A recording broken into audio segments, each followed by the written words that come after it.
J'aime ta couleur café, tes cheveux café, ta gorge café. J'aime quand pour moi tu danses. Et bonjour à tous, bonjour Jean-Roch, est-ce que tu nous entends? Oui, très bien. Bonjour à toutes et à tous. Comment vas-tu? Très bien, merci de me recevoir. Je vois que c'est très très animé et très riche. Merci beaucoup Jean-Roch.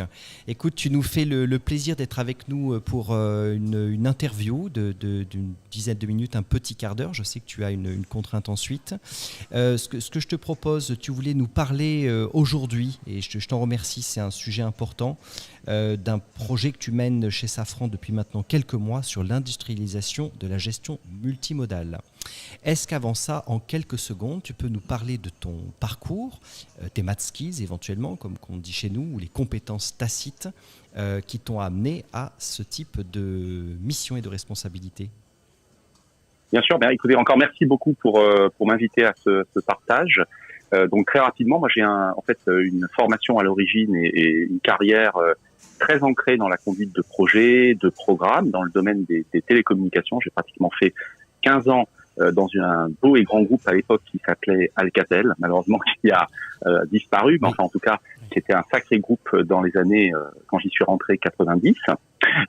Et puis voilà, fin 2009, j'ai toujours aimé la formation, donc j'étais formateur occasionnel.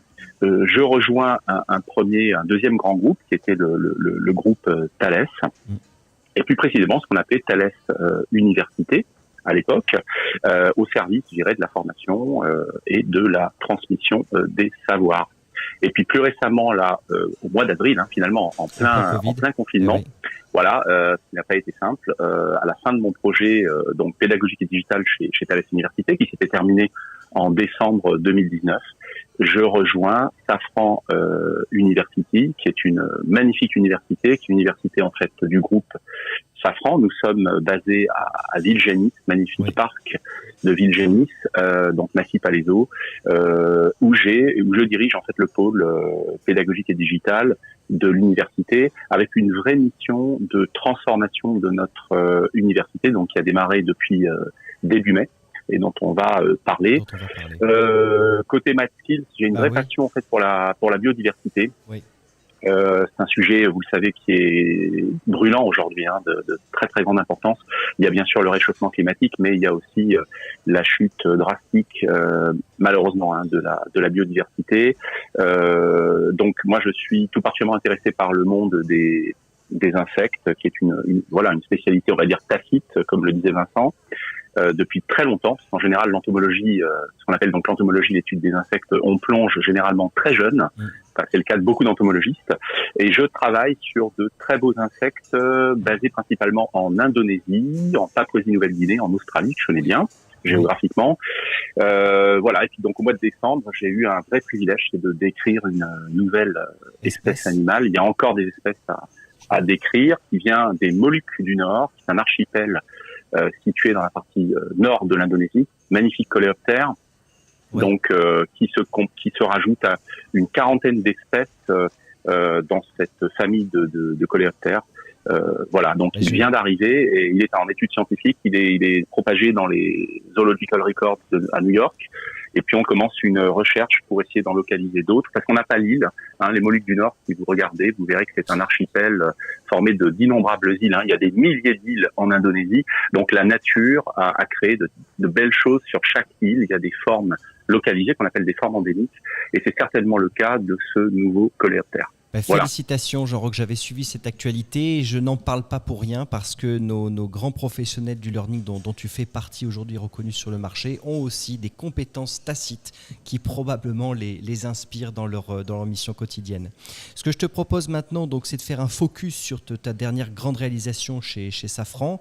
Donc comment tu abordes ce travail que tu as fait d'industrialisation de la gestion multimodale? Dis-nous tout Jean-Roch. Alors ce projet en fait s'inscrit dans un plan de transformation qu'on a donc lancé.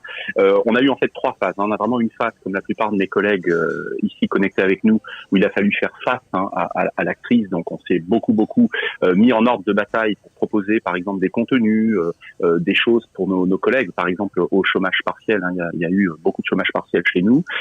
Cette première phase ensuite a été complétée par une phase dite de se reconfigurer, où là il y a eu bien sûr beaucoup de travaux réalisés pour aller vers le format à distance, classe virtuelle. Et là on parle vraiment de la vraie classe virtuelle. J'insiste un petit peu là-dessus, parce qu'on parle beaucoup de classe virtuelle, mais attention, il ne s'agit pas de passer des planches PowerPoint précédemment passées en présentiel face à face pour en faire un long monologue. Je vous le dis parce que voilà, un petit peu le débat là-dessus. Donc il y a vraiment eu un travail d'ingénierie. C'est un métier, d'ingénierie une classe virtuelle dite interactive.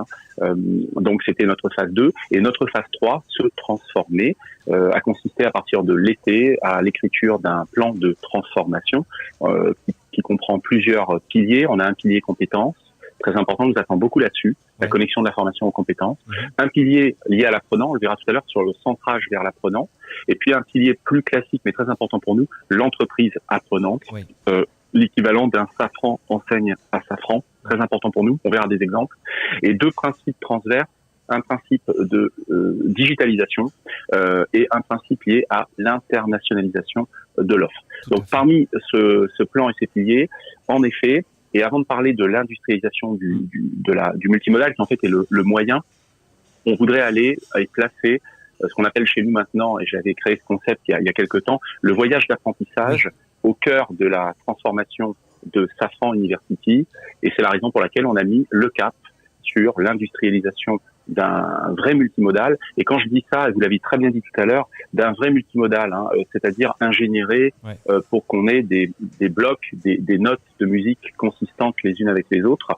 Et c'est vrai que on a souvent, il me semble-t-il, le présentiel dans un coin, le présentiel face à face dans un coin, souvent d'ailleurs géré de façon administrative un peu à l'ancienne, et le digital dans un coin, principalement asynchrone. La classe virtuelle souvent se balade au milieu, elle n'est pas toujours connectée à ce qu'on appelle le LMS. Le projet ainsi mené a permis de fédérer l'ensemble de nos systèmes.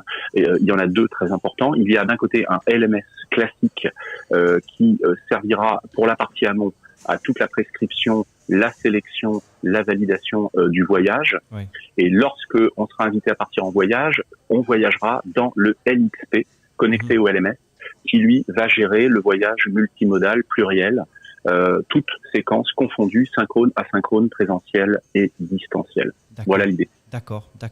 Et du coup, Jean-Roch, là, vous en êtes où? Alors, du coup, comment ça se concrétise, notamment sur l'organisation apprenante, le fonctionnement, la régulation qu'est-ce que tu souhaites concrètement obtenir là, à court, moyen, long terme, on va dire comment tout ça s'articule et quelles sont les prochaines étapes ou l'étape déjà concrète réalisée récemment? Alors, pour l'industrialisation de ce projet qui permet de faire émerger le voyage d'apprentissage, le processus qui a pris beaucoup de temps est décrit. Il a permis de modéliser tous les segments pédagogiques dans le LMS et le LXP. Nous avons une plateforme, on peut les citer, SuccessFactors à l'arrière, et une plateforme d'engagement apprenant, 360 Learning en front.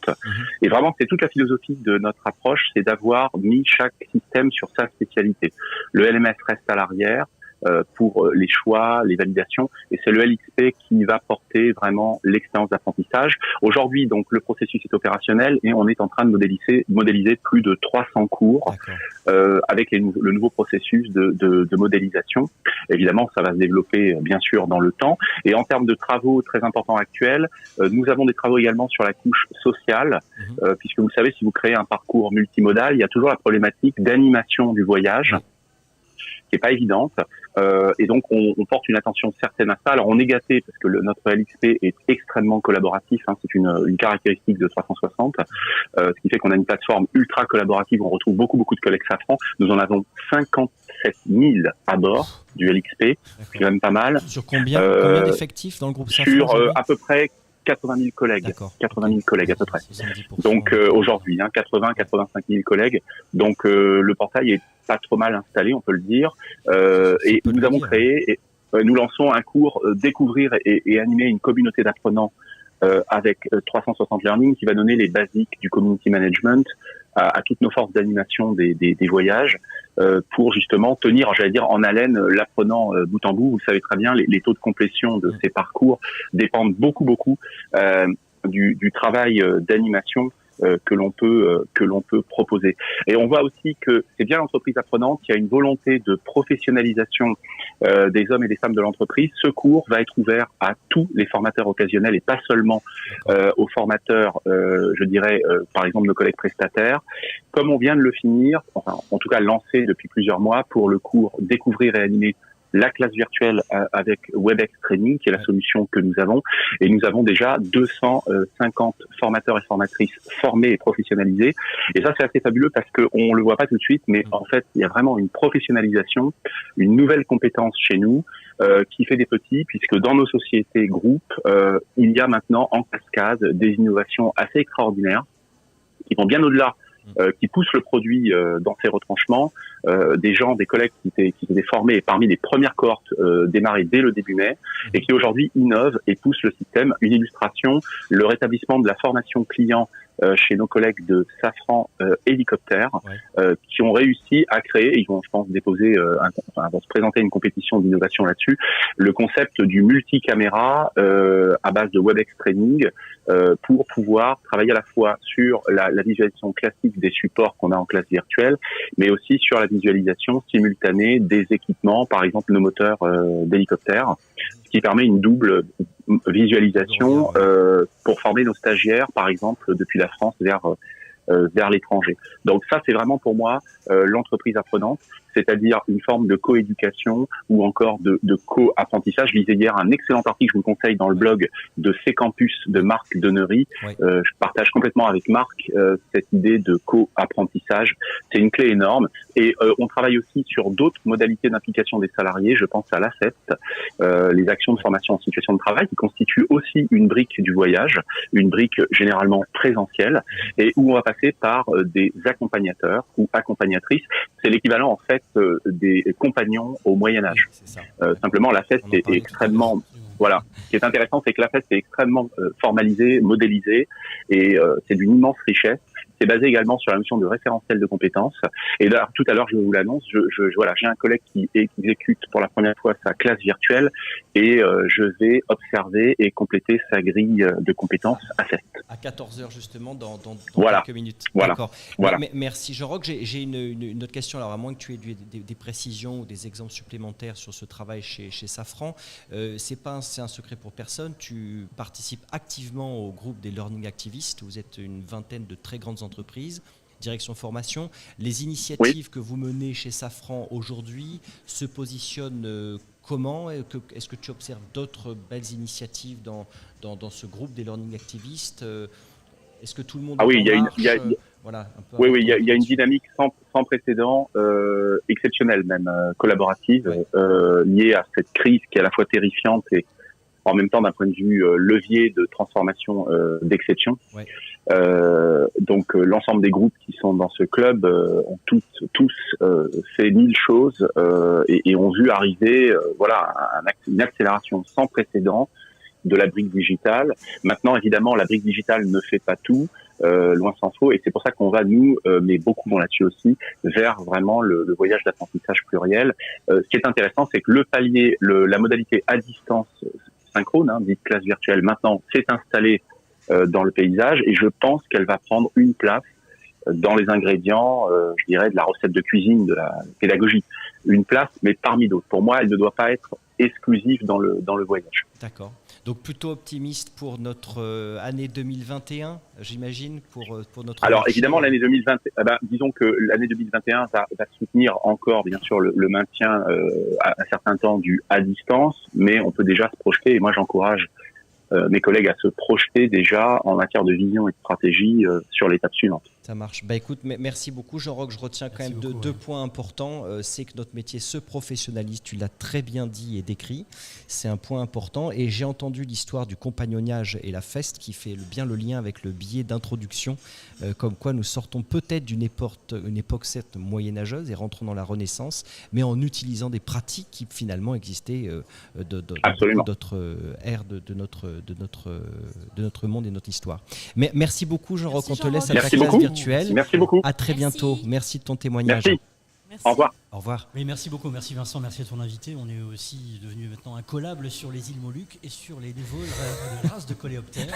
Et c'est ça Il est aussi passionnant. c'est Il est ça aussi la passionnant. formation, parce C'est un homme que exceptionnel. Au-delà de l'anecdote et de la petite blague, voilà, c'est l'ouverture d'esprit, c'est la culture, C'est un homme que c'est une forme de biodiversité aussi dans écoute, les apprentissages. c'est un homme que je suis depuis longtemps et qui a un parcours Passionnant. exceptionnel, Passionnant. qui ne vient pas du learning, qui a fait les 400 coups dans les 4 coins du monde et qui s'en sert, je pense, beaucoup dans le travail qu'il mène au quotidien. Très bien, merci à vous, merci à ton invité.